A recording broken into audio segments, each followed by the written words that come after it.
दीनापुर नाम का खूबसूरत गांव एक छोटी सी नदी के किनारे था। वहां शोभित नाम का एक लड़का अपनी मां सरस्वती के साथ रहता था। जब वह छोटा था तभी उसके पिता की मृत्यु हो गई थी। आजा बेटा, नाश्ता कर ले और फिर स्कूल जा। देर हो रही है, मुझे भी कुछ करना है। ऐसे नहीं माँ, मैं ऐसे नहीं खाऊंगा। मुझे ये रूखी रोटी अच्छी नहीं लगती। मैं तो दूध के साथ खाऊंगा। मुझे दूध भी चाहिए। बेटा, वह हमारे यहाँ नहीं है। अच्छा रुक, अभी पड़ोस में बंसी के यहाँ जाकर देखती हूँ, उसके यहाँ दूध होता है। वह पड़ोस के बंशीधर के यहाँ जाती है और कहती है, भैया बंसी, मेरे शोभित को दूध के बिना खाना अच्छा नहीं लगता है। मुझे 1 गिलास दूध रोज दे दिया करो। इसके बदले में तुम्हें हमारा काम भी करना होगा। मुन्ने की माँ बीमार रहती है और हम बर्तन धोने के लिए एक बाई की तलाश कर रहे हैं। तो ऐसा करो, तुम दोपहर को मेरे बर्तन धो दिया करना और उसके बदले में मैं तुम्हें दूध और कुछ रुपए भी दूंगा। ठीक है भैया। इसी तरह गांव में सबका एक दूसरे से कनेक्शन जुड़ा होता है। नगद रुपयों के बजाय सामान और काम करके भी काम चलाया जा सकता है। सरस्वती दिन भर मजदूरी करती और जब मजदूरी नहीं मिलती तो गांव में ही जिस किसी का काम मिलता तो कर लेती। शोभित को वह अच्छे अच्छे कपड़े पहनाती, अच्छा खाना खिलाती और स्कूल में पढ़ाती थी। तुम कितनी कमजोर हो गई हो माँ। जब मैं बड़ा हो जाऊंगा तब मैं तुम्हें कुछ भी काम नहीं करने दूंगा। मेरा राजा बेटा नौकरी करके रुपए लाएगा और मैं रानी की तरह बैठकर राज करूंगी। अच्छा माँ, मुझे एक अच्छी सी कहानी सुनाओ।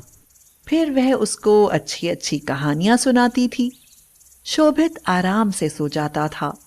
किसी किसी दिन ऐसा होता कि खाने के लिए कुछ भी नहीं होता तो सरस्वती खाना नहीं खाती और बस शोभित को ही खिला देती। माँ, आओ मेरे साथ खाना खाओ। बेटा, मेरे पेट में दर्द हो रहा है। मैं खाऊंगी ना तो बीमार हो जाऊंगी। शायद बदहजमी हो गई है। खाने से तो और भी तकलीफ बढ़ जाएगी। वह पानी लेने के लिए जाती है।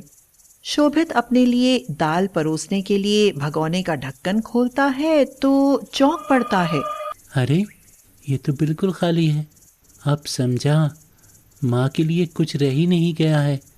जो कुछ था उसने मुझे खिला दिया और अपने लिए बहाना बना रही है ताकि मुझे पता न चले और मैं आराम से खा लूं। उसकी आंखों में आंसू भर आते हैं। इन मुसीबतों के साथ शोभित बड़ा होता जाता है। उसकी शहर में नौकरी लग जाती है और वह अधिकारी बनता है। उसके बाद उसकी शादी हो जाती है। सरस्वती भी शहर में आकर कुछ दिन रहती है। बहू सीमा उसका जीना हराम कर देती है। उस पर बहुत उल्टा सीधा आरोप लगाकर शोभित के कान भरती रहती है। मैं माँ जी को कितना समझाती रहती हूँ कि अच्छे कपड़े पहना करो, थोड़ा अच्छा रख रखाव रखा करो। आखिर आप एक अधिकारी हैं। आपसे मिलने वाले लोग आते हैं तो इन्हें देखकर कहते हैं कि आपने एक नौकरानी रखी हुई है। ये हमारी जानबूझकर बदनामी कराती है। हाँ, तुम ठीक कह रही हो। हमारा स्टैंडर्ड है और ये उसको गिराने में लगी हुई हैं। इससे तो अच्छा है कि ये गांव में जाकर रहें। माँ, आप गांव में रहो, मैं आपका खर्चा भेज दिया करूँगा। बेटा, अगर मेरे रहने से तुम्हारी बदनामी होती है तो मैं गांव में रह लूँगी। मैं तुम्हारा खर्चा लेकर क्या करूँगी? जब तक मेरे हाथ पैर चलते हैं मैं कमा लिया करूँगी।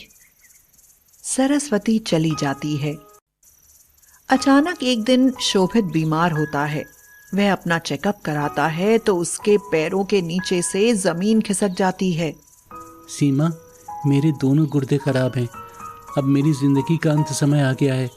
डॉक्टर ने कहा है अगर तुरंत गुर्दा नहीं बदला गया तो मेरी मौत भी हो सकती है।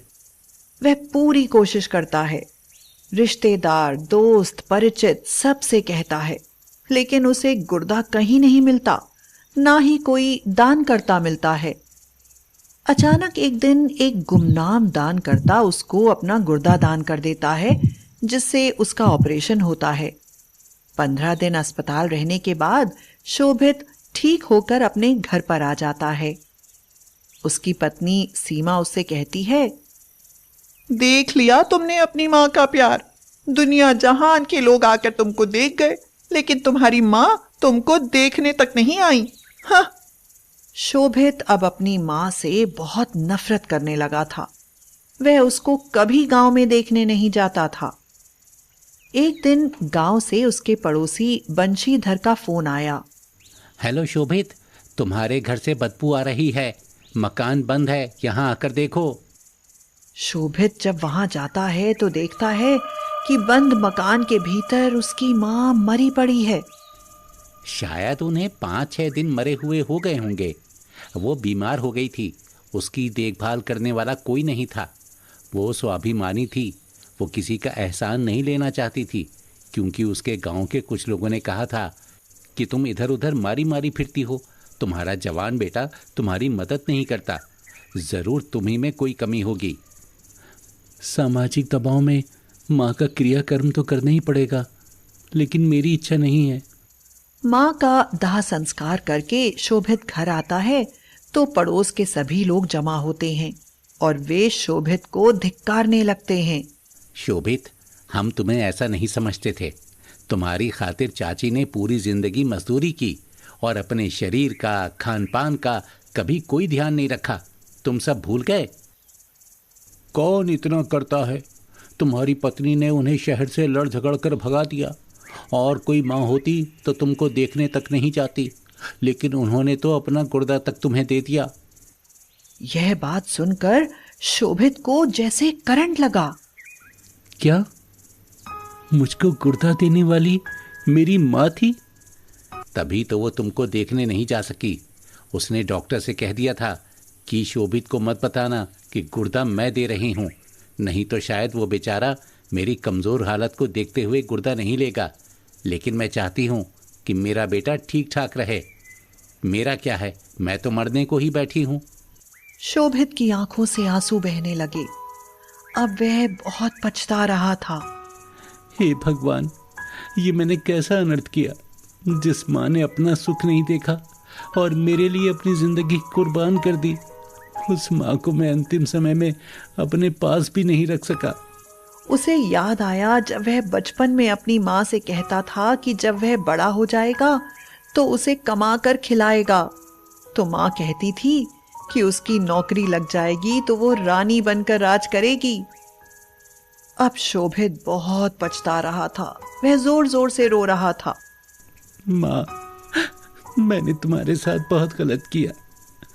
अपने नालायक बेटे को माफ कर देना माँ, मुझे माफ कर देना। मैंने तो तुम्हें एक दमड़ी तक नहीं दी और तुमने फिर भी मेरे लिए जिंदगी कुर्बान कर दी। मैंने तेरे साथ दुश्मनों से बर्ताव किया माँ, मुझे माफ कर दे माँ, मुझे माफ कर दे। वह सिर पटक पटक कर रो रहा था, लेकिन अब सिवाय पछताने के क्या हो सकता था।